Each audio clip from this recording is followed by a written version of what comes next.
My name's Hannah and I'm studying the Bachelor of Sports Management, Bachelor of Business double degree. I love sport and so it's really sport based.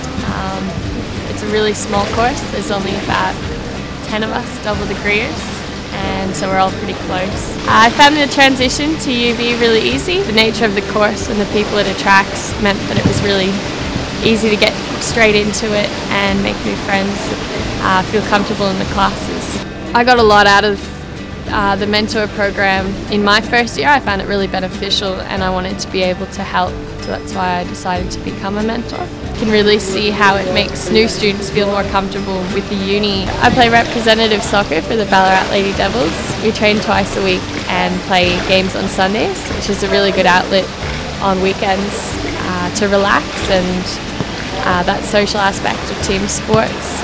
I work on the lake at a restaurant, so it's a really good environment to work in, and I find the people in Ballarat really easygoing.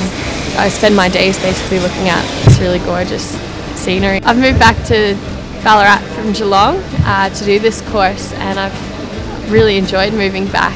I find it a really beautiful place. The choice is pretty easy for me because it turns out the best place for sport management is Ballarat.